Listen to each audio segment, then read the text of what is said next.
She was watching her godfather from a safe distance. It was said, I had not realized that my godfather is not bad at all. The best man wore a completely black suit, with a white neckerchief.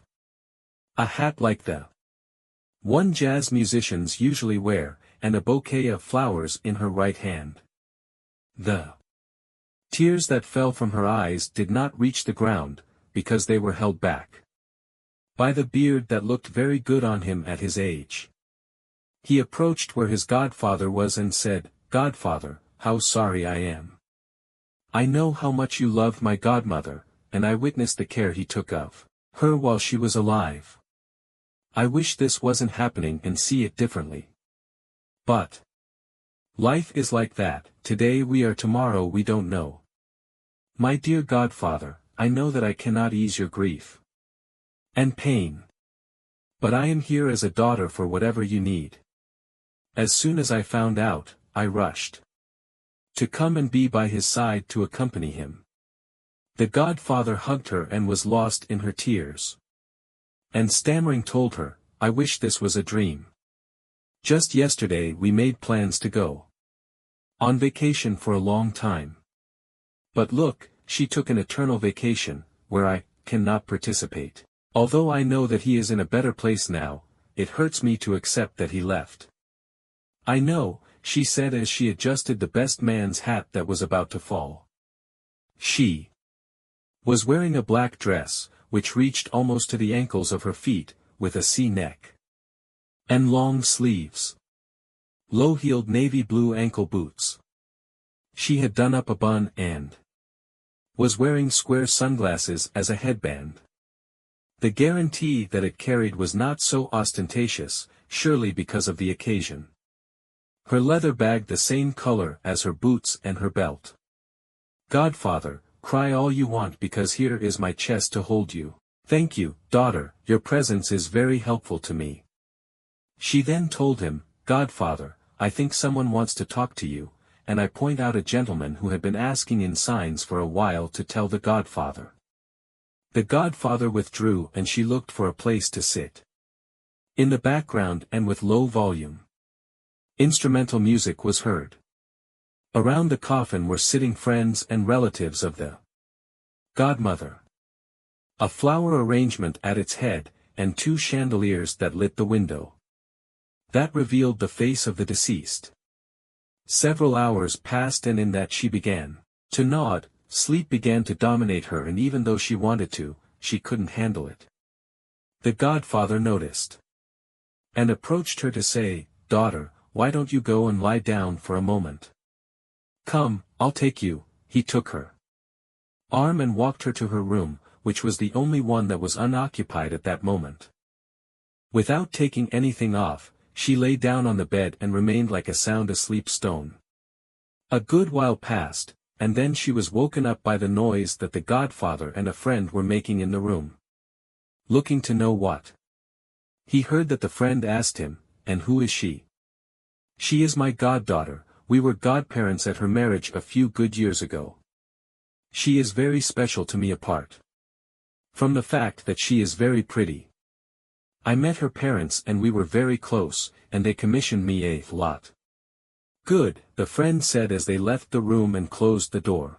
She woke up and began to think about her situation. Because the best man had brought up the subject of her marriage. "I have been trying for so many years to make my marriage fruitful, but my husband is no longer the same."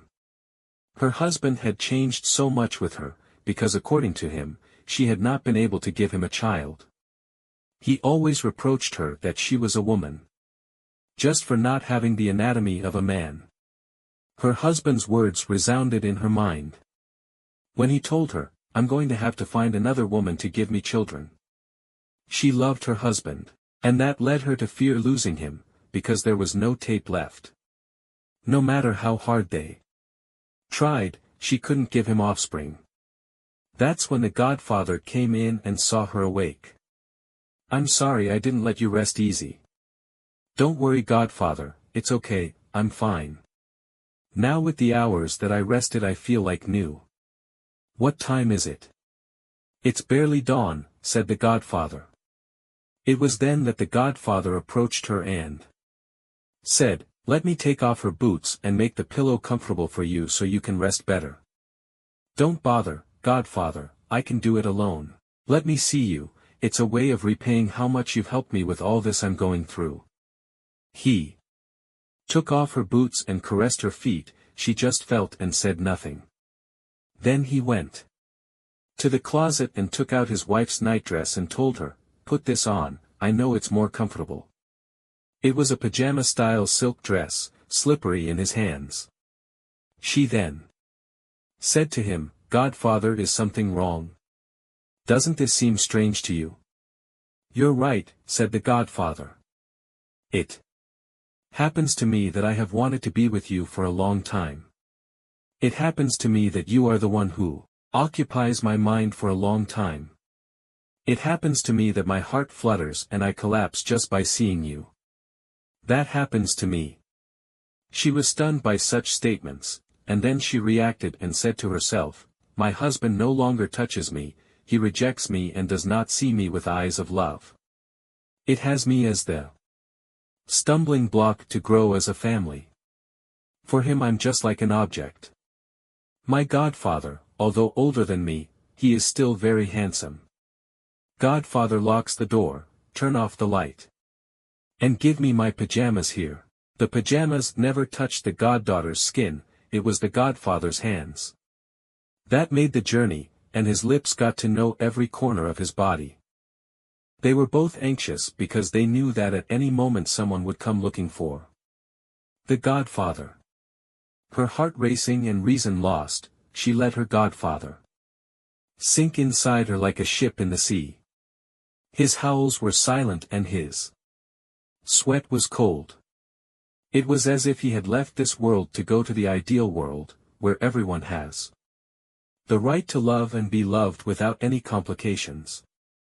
Realized the dream and wish of the godfather, he got up. And without saying a word left, leaving the door ajar. She remained completely silent.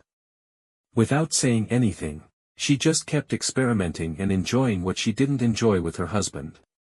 Would you like to hear the second part?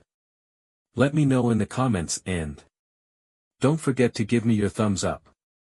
I want to thank you for reaching the end of this video, and before saying goodbye I want to recommend that you subscribe to my channel, and activate the bell, so you don't miss any of the other videos I'll be uploading later. Remember to leave your comment and thumbs up. A big hug from your friend Lucy. Until next time.